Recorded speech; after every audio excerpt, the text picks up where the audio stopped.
because you always feel like you're going through a forest and everything, and you got the trees watching you or listening to you, and I like that feel.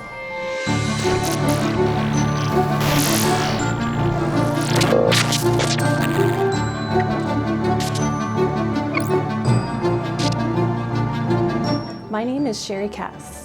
I do acrylic paintings that are surreal.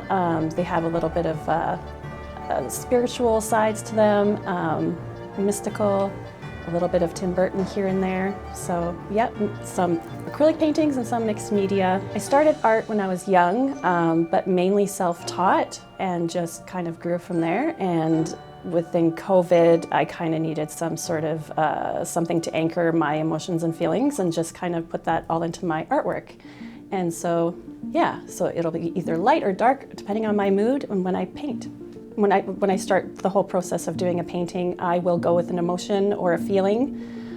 Sometimes I go with, it could be like a character from a movie, let's say Alice in Wonderland, like this piece here. I'll start off of that idea itself and then go from there of what I want to convey. Like in this one, for instance, I did Alice with the Queen as one person, kind of, you know, in my version of saying they could possibly be the same person.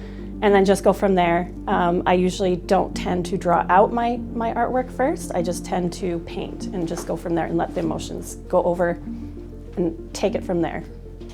My favorite go-to tool probably right now, because I'm doing acrylics, is the luminescent iridescent colors from, I believe, Golden. That has been a game changer for me, adding also 3D elements, a little bit of metal pieces here and there on the outside of my frames to add a little bit so people don't feel like they have to add a frame to my work. It's already complete. They can just put it up on the wall.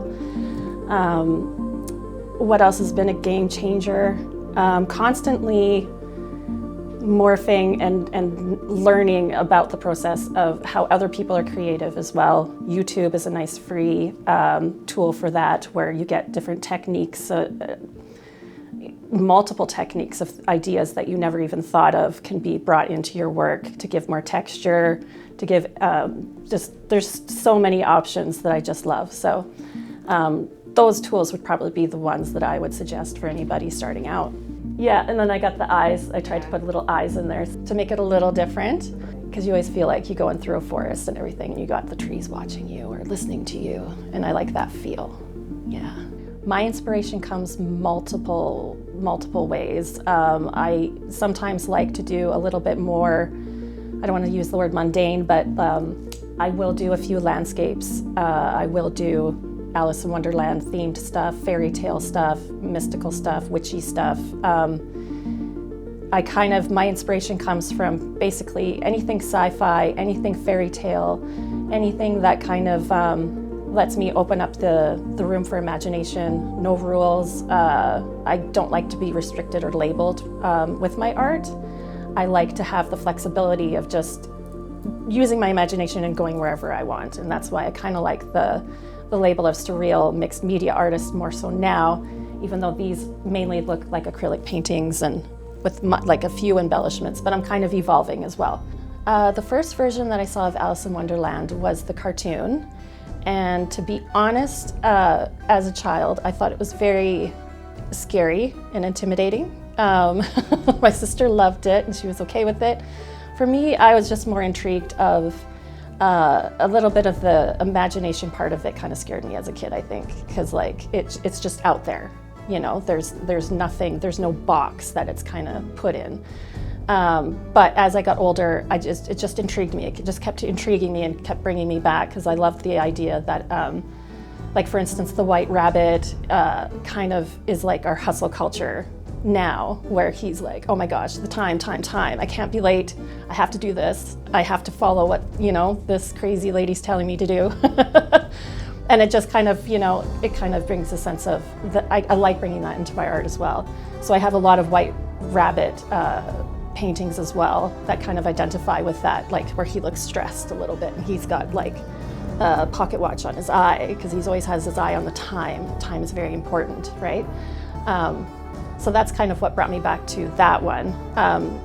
Tim Burton, though, is a big, big inspiration for me because I like the way that he's taken it and kind of evolved with that whole sense of imagination. There's no roof to it. It's just, it's just very fluid.